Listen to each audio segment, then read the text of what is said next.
aka Bonds Urban Tech Reviews, and today I'll be doing a review on the WUNDER 360 degrees camera. I do have an affiliate link if you would like to purchase this camera, and I'll leave it in the description, and there's a code that you'll use too to get 10% off of your purchase.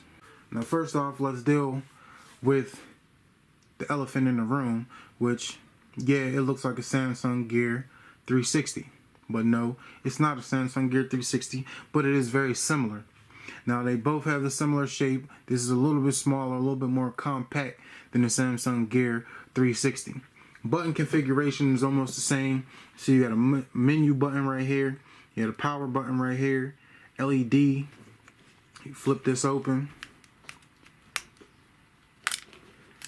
And then you have an SD card slot. And you have your micro USB port. On the back, you have your second camera, first camera. Right here you have a LCD screen. And then right here you have your record button or your stop button. Right here you have the Wi-Fi button. And then you have your microphone right here. On the bottom, you got a threaded tripod mount. It comes with a wrist strap, instruction manual on here. And then inside of here, you have a charging cable, and then they give you another cable. I don't know what this is for, but they give you that. So that's what all comes included, and you can compare them and then see which one that you'd rather go with. Battery life, I got about an hour of battery life using this, and that's just keeping it on completely for an hour. I got about 20 to 25 minutes of video time, and I got about 20 photos. So I got all that done within about an hour of time. And one concern that I did have was that it tends to get a little hot in the hand after using it. It was about 10 minutes in, and then I can feel it when I was holding it like this. I can feel it getting warmer in my hand. One thing that I wish this had was GPS geotagging. It has a 1000 milliamp battery, which I think is pretty good. I think it could probably use a bigger battery to go a little longer. It's 20-25 minutes worth of video and photos really isn't enough. You know, so you definitely need a portable charger, which you can use with this on the go. So if you got a portable charger, you might want to bring it with you if you plan on being out for a while. Then definitely take that with you. I was kind of disappointed that it's not at least water resistant. You know, I'm good that it's not waterproof, but at least water resistant. So watch it around water. It doesn't have a removable battery, which is kind of, in this day and age, you kind of worry about that, because if anything happens to your battery, then you got to take the whole thing apart just to get to the battery and remove the battery. No internal memory, so you can only use an SD card. An SD card maximum that you can use is a 64 gigabyte. Now, if you want to turn the camera on and off, all you do is hold this button in. That's the power button, real simple. Now, if you want to go through the menu, there's a menu button right here, which really is a menu and a mode button, because you can switch from modes. So you see, if I hold that, if I push the button, it changes the mode. So now I'm in photo mode. Press it again, I'm in continuous photo mode. Press it again, timer, video, time lapse, 60 frames per second, video. And it tells you, you have a little indicator in there, and you see where it tells you the little video camera is in there. It tells you that you're in video mode. Then it tells you you're shooting in 3K. Then it tells you if your Wi-Fi is connected or disconnected. And then you have a battery indicator in there as well. Now, if you long press the menu button, it'll bring up other options. You see it on the LCD screen. You'll get a beep confirmation. So you see the timer set at 2 seconds. Now if you press the record button, you can change. You see it's at 5 seconds, 10 seconds, and so on. Now if you click it again, it takes you to the frame rate, which it tells you is 3 pictures per second. And you can change that as well. And this is your back button if you want to go back. You keep hitting it and it changes different things. You can loop time, you can reset the Wi-Fi, you can change your Wi-Fi bandwidth, you can change it to 5 gigahertz or 2.4 gigahertz. And you see the version that you're running. And then with the back button, it takes you back to the normal settings. After you follow the steps to get into the Wi-Fi, all you do is hit the connected button at the bottom, which will be here before this green button, and then your camera will be connected. You can switch from photo to video by just clicking it. So when you click it right there, you change it to photo. You can click video, you can click timer, and you can click continuous. You can go time lapse, and you can go 60 frames per second. So all those are available by clicking the button at the bottom, which correlates with the mode that you want to use it in.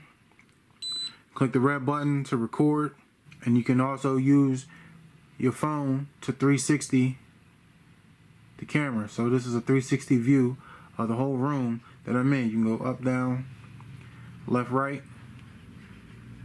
It's pretty dope. And you can end it by pressing the same button. Now you can change different modes. You can go to fisheye. You can go to tiny planet. You can go to mirror ball. Then you can have gyro on or off, and that's where you just turn your phone and it gives you the 360 view. You can turn that on or off. You can go and use VR. So if you got a VR or something, you can use those. You can set the timer. You can change the time to 2 seconds, 5 seconds, 10 seconds. One thing that I found it was difficult was to go live. And go live on Facebook and go live on YouTube was virtually impossible. So what I had to do, I had to contact somebody from WUNDER because I couldn't figure out how to do it. I thought I was doing all the steps correctly, but come to find out I was missing something. And what I was missing was an OTG cable. And OTG means on the go. So this is basically what you need for an Android setup, which they don't explain in the manual and they don't provide. So if you have an Android phone, you need to plug in this end into the WUNDER360, and I have a Samsung Galaxy 8 Plus, so you actually need this little USB connector adapter, and you plug that in to your phone. And then once you do that step, then you can actually go live on Facebook and on YouTube. But if you have an iOS device, this step is not necessary. For some reason, it doesn't need to use the same thing. So plug that in to your phone, and then you plug this end into your WUNDER360. I thought that switching to iOS would make the process a little easier, but when it was all said and done, I ended up with the same results as I had when I tried to use an Android device. No live streaming. So going live with the WUNDER360 might be a feature, but for some reason I can't get that feature to work. Another thing that I thought could have been improved or should have been included was the ability to zoom while you're in the video. Now, you can try to pinch and you see you get a little zoom, but then it comes out. So when you're out and about, you're not going to be able to zoom if you're not right up on the subject that you're trying to actually get a video of. The camera performs pretty decently in low light situations, but I would definitely recommend having some bright lights, outside views, or things like that to where lighting isn't going to be an issue.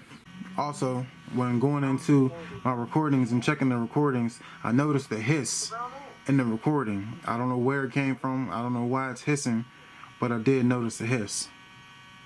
So after spending a few hours and days really reviewing this and working with this camera, I found out that it's a really good camera. The WUNDER360 is probably the next best competitor to the Samsung 360 camera. But does it measure up completely? Probably not. It probably falls short in a few different areas, especially the live streaming area, where I found it virtually impossible for that feature to work. I tried it on 2 different platforms, being iOS and Android, and I couldn't get either one of those to work the way that it's supposed to work, or to work at all for that matter. If you're in the market for a 360 camera, this could be an option, but I would suggest that you definitely check it out and find out if all of the features work as they're advertised to work. Don't forget, if you want to purchase one of these, if you go into the description, I have a link there. All you got to do is click the link, and then it'll take you to these, and you can purchase one of these. And if you use the code that's in the description also, you can get 10% off a purchase of one of these. It's D.O. aka Bonds Urban Tech Reviews. If you like this video, click that thumbs up. If you're not subscribed to the channel, you can do that easily by clicking on the little Android guy in the bottom right hand corner of your screen.